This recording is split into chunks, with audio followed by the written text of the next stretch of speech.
Yo, what's good, man? It's the one and only OG Hollywood, man. Why I bring you the Ferguson Chronicle, man, where nothing is ever scripted, man. Y'all already know what time it is, man. This is Mr. 110, where nothing is ever scripted at the Ferguson Chronicle, man. And the day is no different, man. As you can see, man, I'm in the backyard, man. We outside. We outside, man. We outside, man. We ain't scared. We outside. We ain't scared. Ain't no doubt. Yeah. Do me a favor, man. Go ahead and tell the people where you from and what led you to prison. As a matter of fact, tell the people your name. Man, look, man. My name Lil Drew, man. My name Lil Drew. I'm from West Dallas, Texas. You know what I'm saying? West Dallas, Texas, to be exact. Did that answer your question? Ain't no doubt. Okay.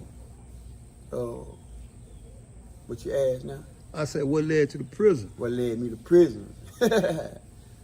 Well, what led me to prison this time? Oh, this time? Yeah, this time. Okay, well, let's talk about this time. We ain't gonna talk about the last time. Okay. What led to the prison this time? This time, man, a little bit of heartache and pain, man, but also struggle and anger, you know what I'm saying? You know, not being able to get a hold of my aggressive behavior, you know. So in other words, you had to put a nigga on his ass. Yeah. Okay, just bring it like that, man. Yeah. You know what I'm saying? You got to remember you on the Ferguson Chronicle, man, where nothing is ever scripted, man. Yeah, that's right. So you had to put a nigga on his ass. I had gone on and whoop a man with a belt. You know, I whooped a man with a belt and made him sit down somewhere. You know, I tell you about that though, if you want me to elaborate on it. Man, this is your story. You can do whatever you want to do. What I was thinking at the time of the crime, I whooped a man with a belt. Hold up, a belt? A real belt. A real belt. A real belt. I whooped a man's ass with a belt because he needed an ass whooping. You know, sometimes I learned this way, when you punish a man, you gonna punish a man, whether you lock him up, whether you beat his ass, however you get at a man, you gonna whoop his ass. So I'm Lil Drew, man. I mean, shit, I know what it's like to get a punishment, period, by anybody. And the worst ass whooping I can give a man with my little ass is to whoop you with a belt, being the little nigga I am. And that's what I did. I figured that the worst way I get his ass back, the way he tried to handle this little nigga, was to whoop his ass with a belt. And I did that. And they gave me 3 years. They got me 3 years in TDC today. Whooping a man with a belt. I'm back out now on that 3 hour. So before we go any further, because I done heard of whooping a motherfucker with a bat, whooping a motherfucker with a stick, yeah. But you whooped a motherfucker with a belt. I whooped him with a belt. I'm saying, describe what kind of belt this was and where did you whoop him at? The belt. I was in a boarding home. A boarding home, which now today they call a transitional living, to where you reintegrating from the penitentiary or wherever you come from, the streets, and they helping you get back on your feet by giving you a place of your own to stay. That's a transitional living quarters. I was in that environment, a role model at the same time of getting my life back together and being a leader in that position. But there's complications that come along with that because you got people that come in that don't want nothing for themselves and ain't learned to get nothing for themselves. So that was a battle for me, you know, to not be that old person that didn't curl, but halfway curl for you and wanted self-gain. I wanted more with my self-gain in my moral standards. So that led me to whooping his ass with a belt.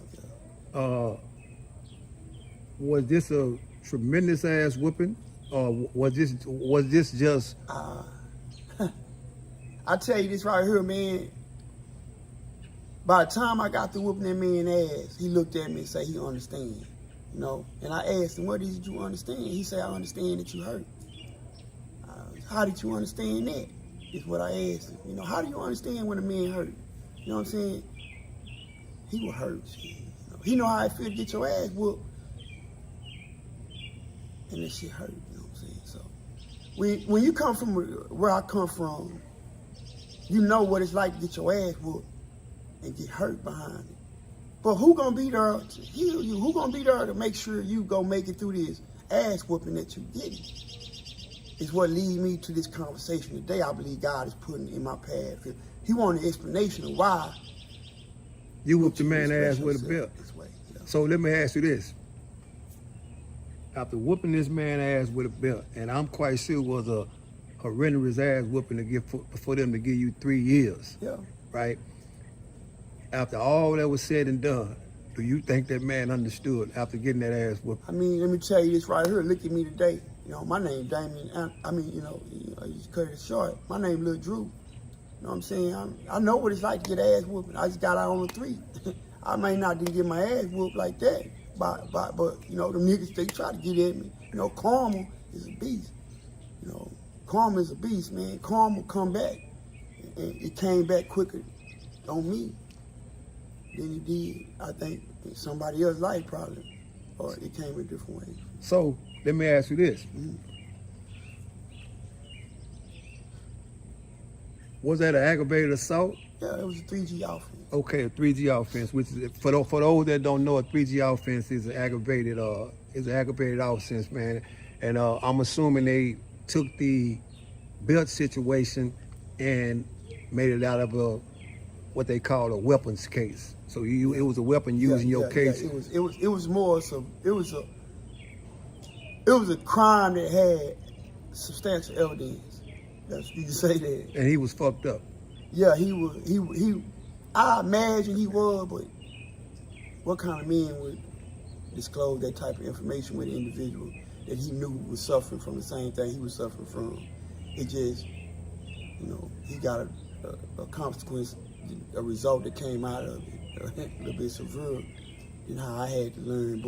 And that's what gave me that 3 years, like you say. Okay, so let me ask you this, man. The 3 years, what did you serve the 3 years at? TDC, the system of Texas criminal justice system. And what unit was that on? I came from Catula, LeBlanc, Joe Nate, Conley unit to Gilb Lewis. Okay, so you named quite a bit of units there, right? That's right. So was it any one reason why you went from unit to unit? I went from unit to unit because I believe it was physical and emotional stress.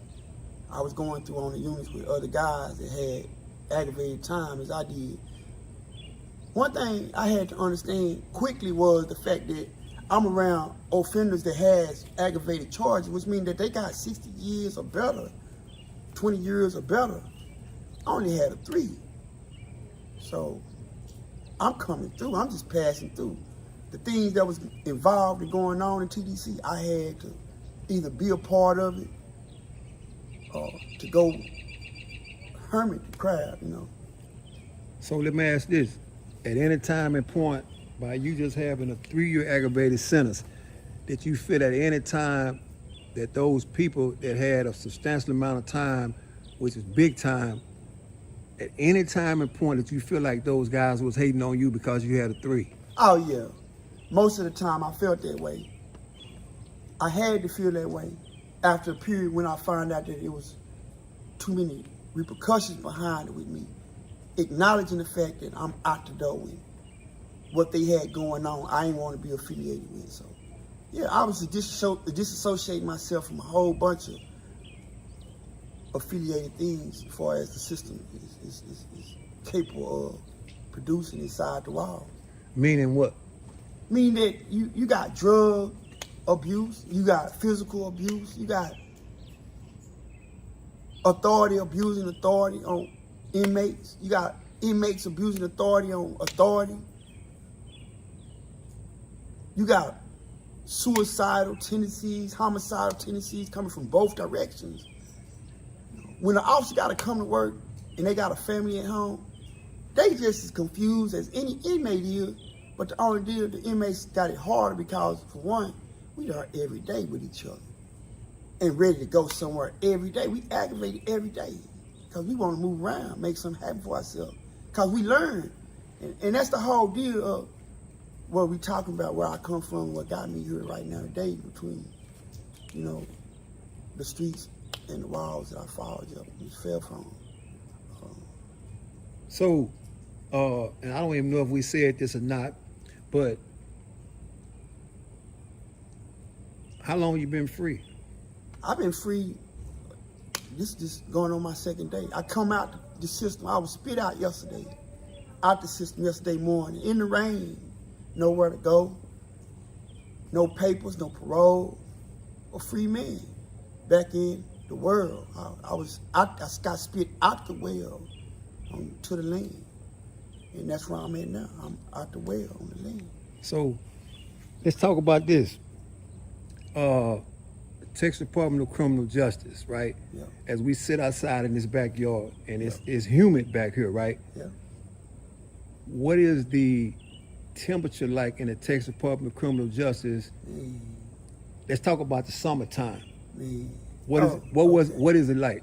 Now, it's like different for different people. And see, you got different classes. Just like the penitentiary is a world.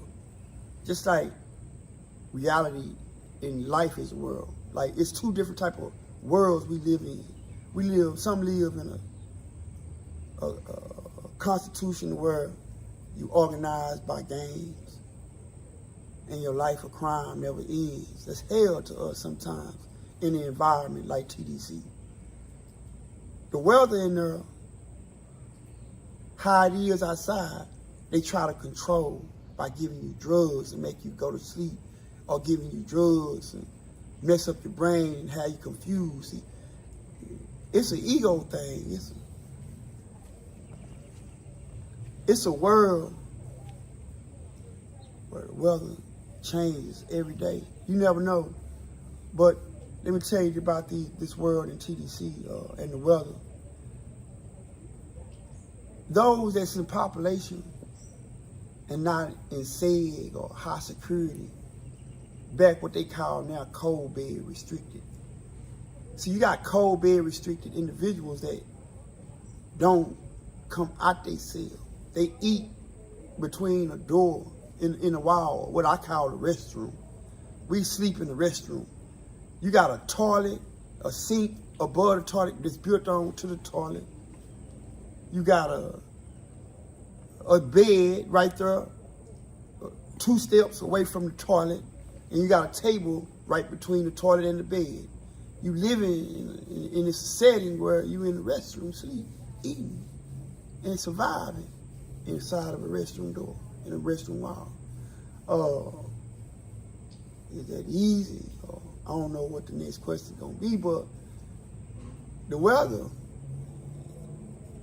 don't come from God. The weather comes from man. Everything is predicted off of what man wants for you when he come to work that day. If he have bad weather outside, well, it's gonna storm inside, the walls. So let me ask this. So you mentioned cold bed. Is that something that every inmate Go through? Or is just particular inmates that are placed on cold beds? Is it something where it's because I'm trying to make some sense out of it. The category, because like I said, I did 25 years and that didn't exist. Okay. So is this something that a person? Oh yeah,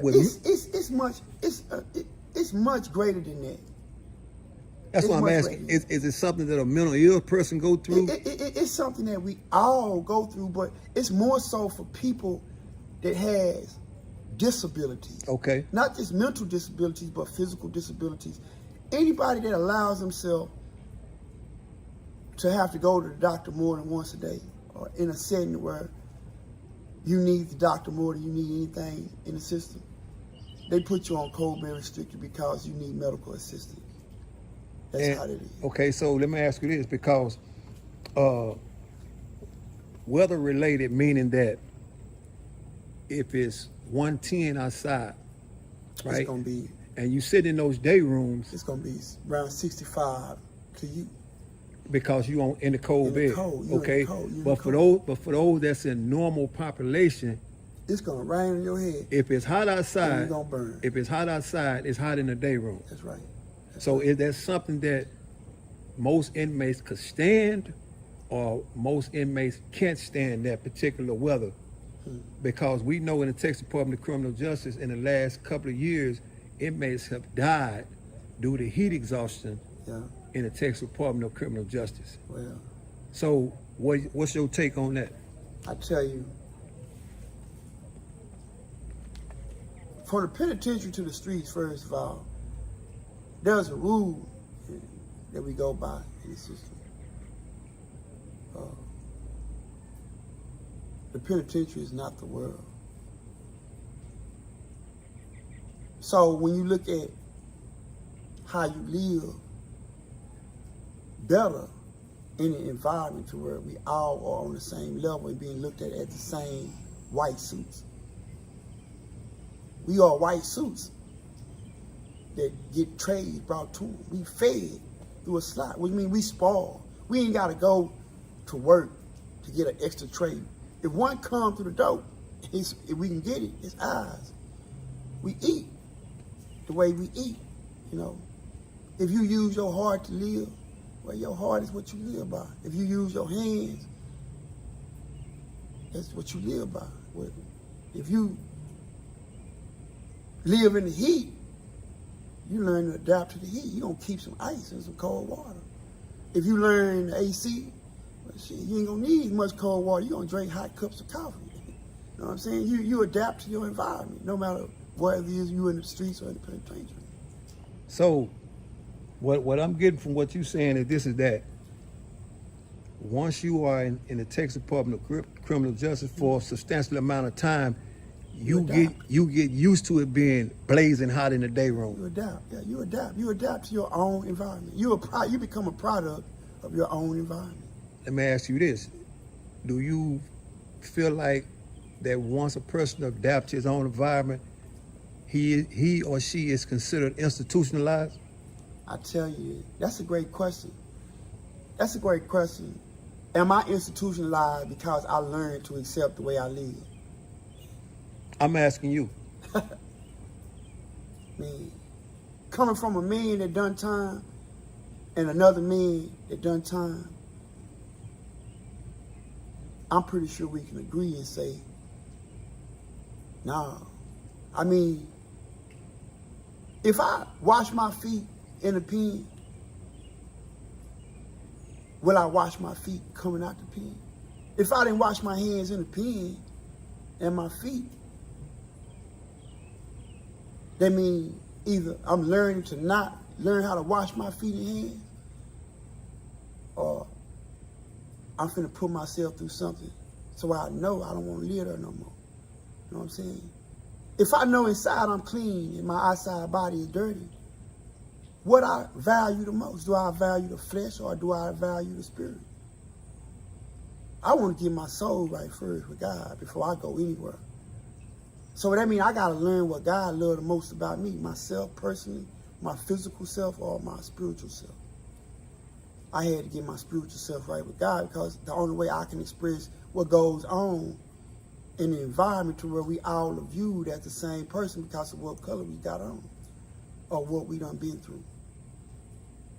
That determines on whether or not I can adapt to the heat or the AC. Okay, so let me ask you this. So,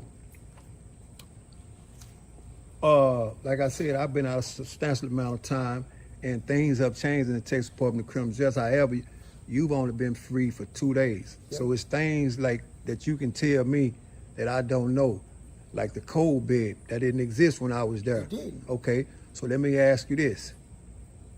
In prison when I was there, okay, the choice of drug was marijuana. Oh, yeah. Straight. The drugs. Okay, so what is the choice of drug in the Texas Department of Criminal Justice now? Right now, everybody getting loud, you know what I'm saying? We on there loud, man. If you ain't getting tuned up on that pressure, you out of there. I mean, you can't survive. At least that's how they call it. Individuals say we can't cope with the fact that we doing this time, so we're gonna go ahead and get tuned up. Before I left, I'm gonna give you a prime example of something that went on in my eyes that I just seen fresh out a day ago, the pen, okay? I seen where an inmate of mine, a cellie of mine got extorted. He had everything coming in. He had it going on in the pen. All of a sudden, here it is. The niggas who didn't have nothing but had to give up something to gain what they wanted, robbed this man. In my eyes, they jumped him and told him if he didn't give up what he had, he was gonna lose it all, even his manhood. So, and this is in my eye, my setting, up under me. I had to literally wake up and make a decision in my life whether or not to have this man back or let this man ride. So that was something to me that opened my eyes and let me see, what was holding me down, what was going on in the system now, and what had went on back in the past with other inmates that was in the system. So, I mean, that was a whole different change to me. But to see that go on and to see how I had maintained to make it through it, it was an experience because I wasn't being extorted, and I couldn't be extorted in a way to where I wouldn't be able to recognize and maintain and go through that weather that I was going through. So let me ask you this.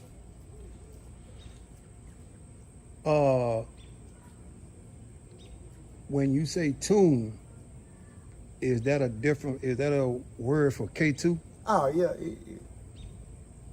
K2 and tune is two different things. Would you like to expound on that? Because like I said, for me and the viewers, yeah. Tune is, see, tune can be used in two ways, okay?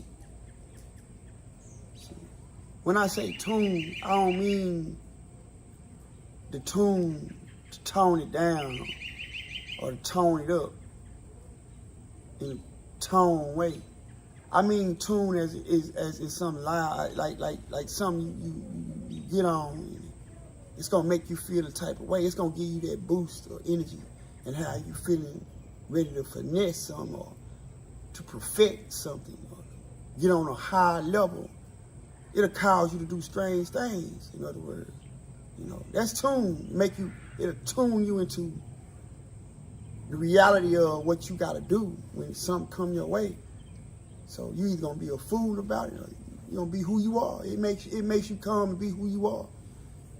If you the type of nigga to tone down, you're gonna tone all the way down. If you the type of nigga to get toned up, you're gonna go ahead and get toned up. I'm the type of dude to work out when I get my adrenaline pumping. So when I get on that tune, I go ahead and get turned all the way up.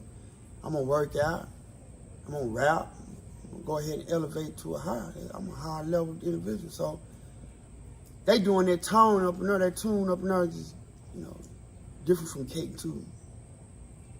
But I tell you, the not so different effect of it is trash, you know what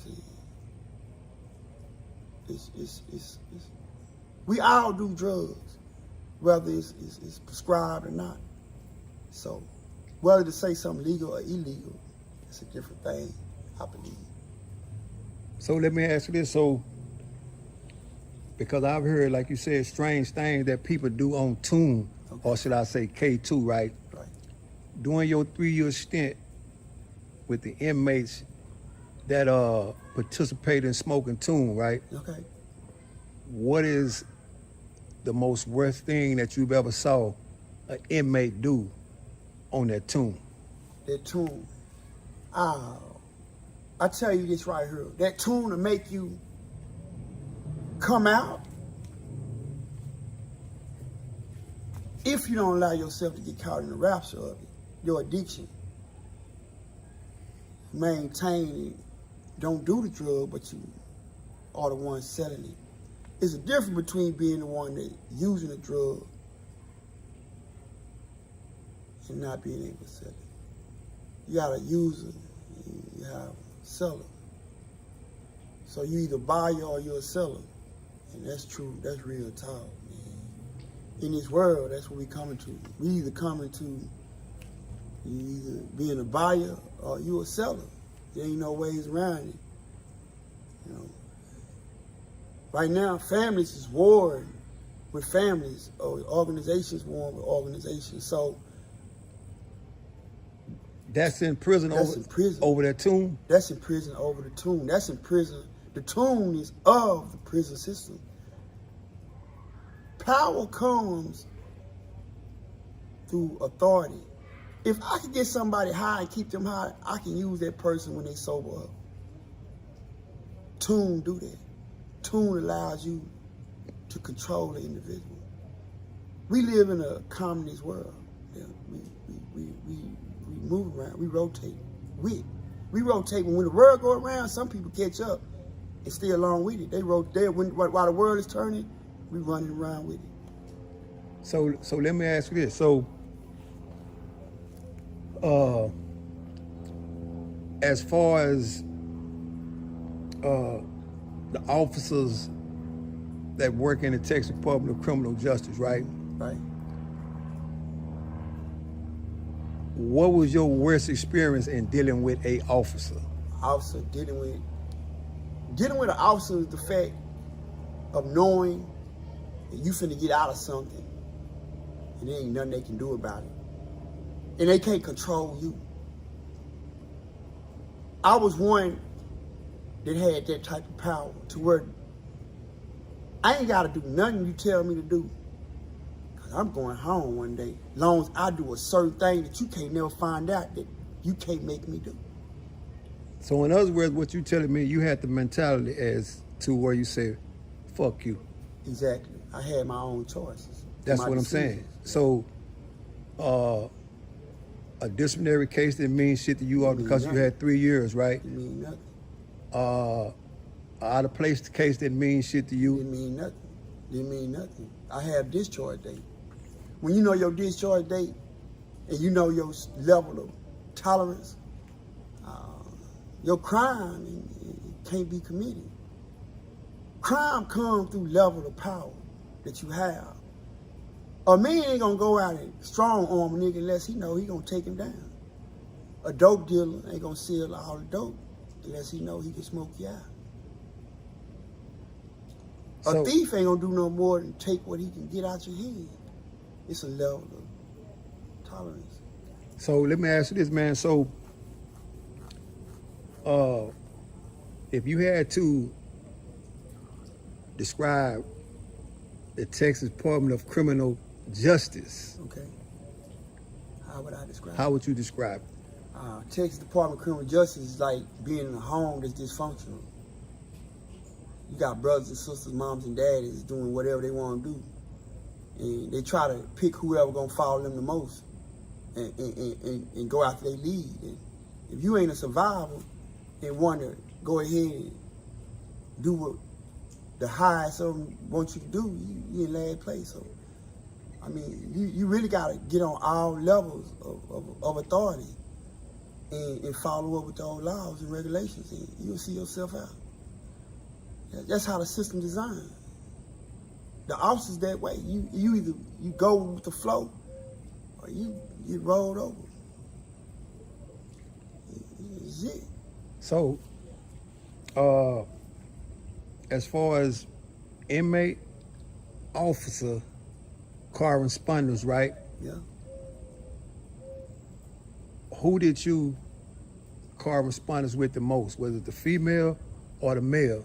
And if so, the male or the female, what is your reason for corresponding with these two types of sexes? Oh, you want to get off into, okay, the whole aspect of establishing a relationship. Facts. Okay. Establish a relationship easy in a system based off of a person living habits. If you worker coming to work, you coming to work 9 times out of 10 take a light day. You don't want. I don't know, man want to work hard. You want to work smart. So you need people to do what you need them to do, how you want them to do it, when you want them to do it. When you're an inmate, you need to do the same. You got the same wants, needs. The only thing is you limited to making the decisions of being able to do so. You have to always rely on the officer and the inmate to do what you need them to do to get the job done, no matter who you are. When it came to officer-inmate relationships, officers and inmates got along socially because that's something that they had to do, because they was in an environment where they coming to work and needed to have a good day, period, between officer and inmate. So that established a relationship with officer and inmate. Regardless, you got to have a relationship with them, each other. You got to. And what determines if you catch a case dealing with one of them officers, that determines whether or not that officer end up finding out that they don't need you no more or want to keep you in the game. That's how that is. So, 48 hours. Mm-hmm. You've been out 48 hours, right? Yeah. And let me ask you this. From your personal opinion, Mm-hmm. and I'm quite sure you qualified to answer this question, right? What would be your advice to somebody that was headed down the road to where you just came from? What would be your advice to that person in order to maintain his freedom out here? I encourage the individual to be attentive, his surroundings. You need to know who you're around. You need to know what you're gonna do while you're around them people. Now I associate myself around family and the friends of the family. I keep a tight circle.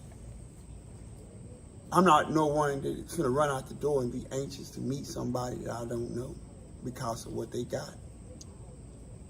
I'm more cautious about who I want to be around, because for one, you got COVID.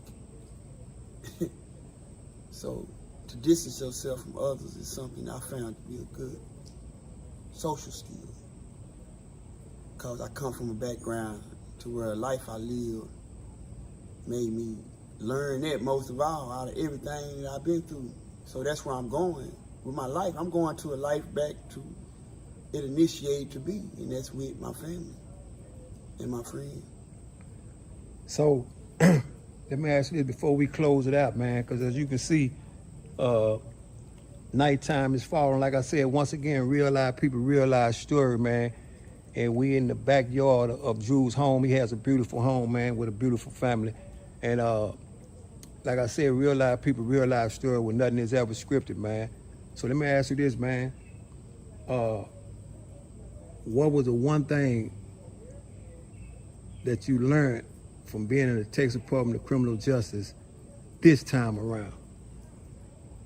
This time around, I learned that, like Mo 3 say, everybody ain't your friend, everybody ain't your partner. When a real nigga say he got you, he got you. When your situation get fucked up, it get fucked up. Just hold it down, keep it silent. Some niggas will protect your name. We won't let nobody talk about you, but, down through which anyways, you gotta stay down on the most high team, and that's God, our creator. And putting God first allowed me to see that family is principle in my life. That's priority. So it's loyalty before royalty.